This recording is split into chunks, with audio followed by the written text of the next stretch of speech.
So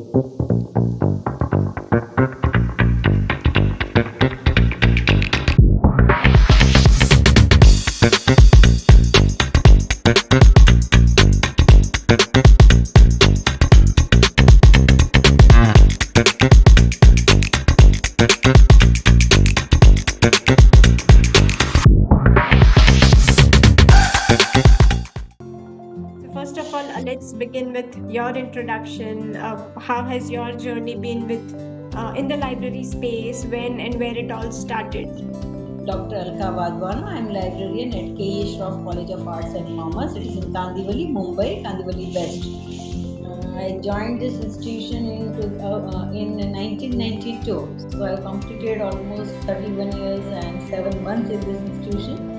And thinking about the inclusiveness of physically challenged students in the library, we took the initiative of procuring Kibo. I had been to PCS for one seminar, and there the demo of Kibo was kept, and the product demonstration was done by Mr. Dave.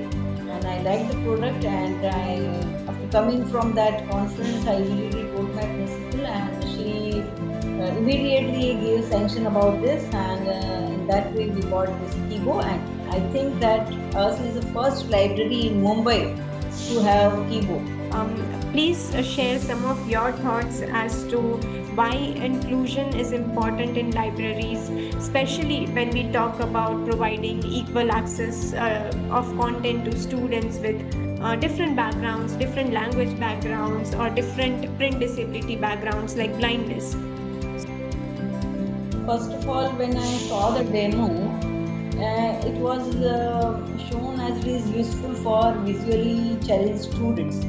But when I got the live demo after purchasing Kibo in our library, I thought that it is useful not only for the visually challenged students, but even the vernacular medium students can also use it effectively. See, in a college we don't have that time we did not had any visually impaired students, but us is a Gujarati minority institution, and many students come from the vernacular background. So I thought that even if we don't have visually impaired students, this device is useful for vernacular medium students, where they can scan the book or the document and can understand the concept in their mother tongue. It is not only useful for visually challenged students, but also for vernacular medium students. And we have many vernacular medium students. So I suggested to my principal that we should procure it, and immediately bought it. And we have a committee called Learning with Disability Committee, and in that also I am a member. And last month only we had a meeting, and I communicated about this device and the use, how the students can use this, especially the learning with disability children can have an access to this Kibo and can use it effectively, because these children, even with learning with disability, they grasp the concepts very slowly, and they need the peer counselor. Like they even if something is taught in the class and some assignment is given, they don't understand very fast. So similarly, I thought that for understanding the concepts also, they can use this device and can learn very easily. I think in guidelines like NAC, UGC also specifies some of these criterias. So just wanted to understand how Kibo has benefited your organization or institution in getting these accreditations from organizations like NAC, UGC, or National Education Policy. Yes. For NAC requirement is that there is some question that where they ask the facilities for Divyang students. So in that we have projected Kibo as facility for the Divyang students. So definitely it has helped us in writing our SSR as well as AQAR, and even for this Learning with Disabilities Committee also, they have something to show. If they are not using, at least it is at their end. But we providing them. So in library also we buy so many books, but whether students are using or not, it is up to them. But we are trying to give them the best. So definitely for those the institutions which are going for NAC, I suggest that they should have this facility, and all the institutions have to be the student centric. So applying in NIFR and this NAC is mandatory, and there they give the points or the rating on the basis of how far the institution is student centric and provide the best learning resources and teaching learning method. So it is one kind of method only, and definitely it will help in gaining the points and score. And just wanted to understand what other technologies or initiatives have your library taken to spread inclusion? We have Nimbus platform, that is the remote access we are providing to the students for inclusiveness. The students, physically challenged students, those who cannot come to the library every day, and I want to say that we have our institution runs in two buildings. One means we have annex building. So for them also, if they have consecutive lectures, they cannot come directly to every day to the library. So the digital resources also we are providing in quite good number. We are subscribing to 5 databases, and we have an access to Enlist also. So to provide this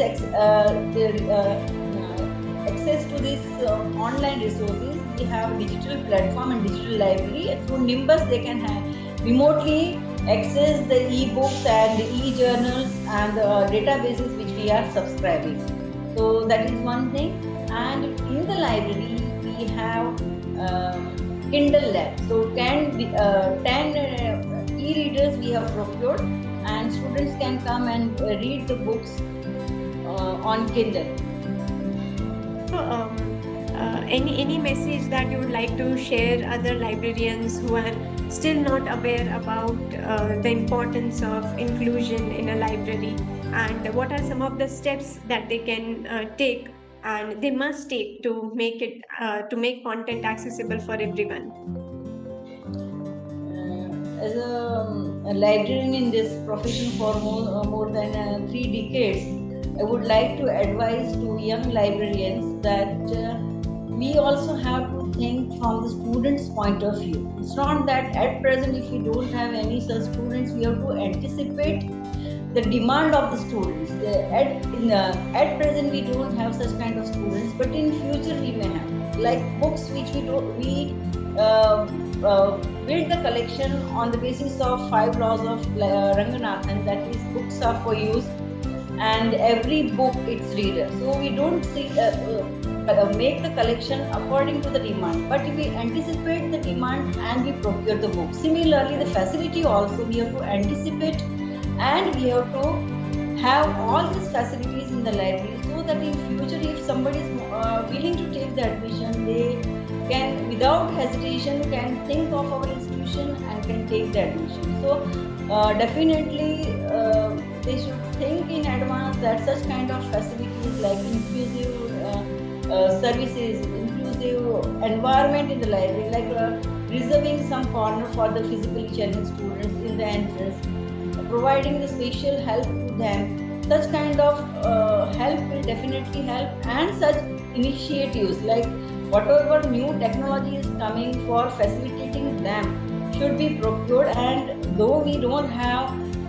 power to purchase directly, but definitely we should make an attempt to convince the authority, and I believe that if we put it in a right way, definitely our authority is willing to give us.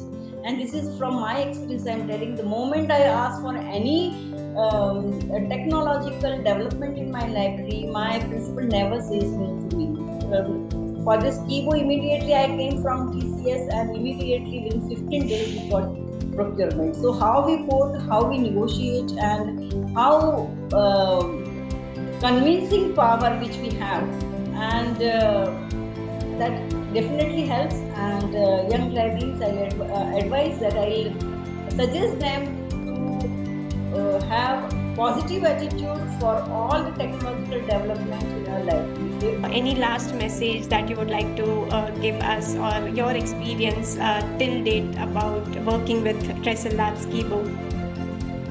No, the staff is very cooperative, and all the developments which they do, continuously they update the librarians through email. And I'm thankful for Team Kibo for their for this initiative of developing this system, and many more technology they can introduce for this